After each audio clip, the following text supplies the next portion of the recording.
హయత్ నగర్లోని 102 ఎకరాల అటవీ భూమి పూర్తిగా తెలంగాణ ప్రభుత్వానిదేనని సుప్రీంకోర్టు స్పష్టంగా ప్రకటించింది.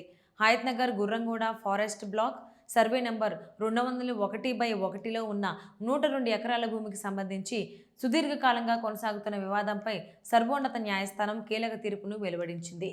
ఈ భూమి సాలార్జంగ్ 3 వారసులదని పేర్కొంటూ forest settlement officer Telangana high court ఇచ్చిన గత తీర్పులను సుప్రీంకోర్టు రద్దు చేసింది. 1248 హిజ్రీ సంవత్సరానికి సంబంధించిన సేల్ డీడ్ చెల్లదని స్పష్టం చేసింది. అలాగే పిటిషన్ దాఖలు చేయడంలో లిమిటేషన్ గడువు దాటని విషయాన్ని కూడా కోర్టు గుర్తు చేసింది. ఈ భూమి సంపూర్ణంగా తెలంగాణ అటవీ భూమేనని తేల్చి చెప్పింది.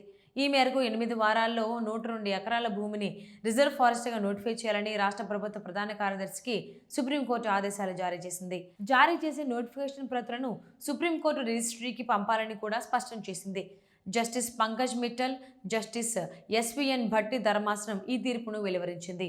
గత కొంతకాలంగా ఈ రిజర్వ్ ఫారెస్ట్ భూమిలో అక్రమ ఆక్రమణలు జరుగుతున్న నేపథ్యంలో తెలంగాణ అటవీ శాఖ సుప్రీంకోర్టును ఆశ్రయించింది.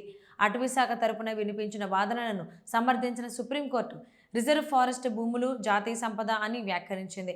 వాటిని పరిరక్షించడం రాష్ట్ర ప్రభుత్వ బాధ్యత అని స్పష్టం చేసింది. రాజ్యాంగంలోని ఆర్టికల్ 48A, ఆర్టికల్ 51AG ప్రకారం అటవీ భూములు పర్యావరణాన్ని కాపాడాల్సిన బాధ్యత ప్రభుత్వానిదేనని పేర్కొంది. ఈ తీర్పుతో తెలంగాణ అటవీ శాఖకు భారీ ఊరట లభించింది.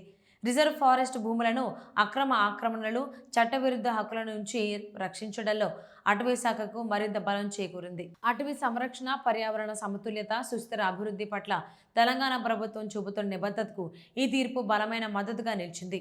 ఈ కేసులో రాష్ట్ర ప్రభుత్వం తరపున సమర్థంగా వాదనలు వినిపించిన సీనియర్ న్యాయవాది C S Vaidyanathan, justice retired Challa Kodandaram, అదనపు solicitor general Aishwarya Bhati, advocate on record Karnam Shravan కుమార్లకు అటవీ శాఖ కృతజ్ఞతలు తెలిపింది.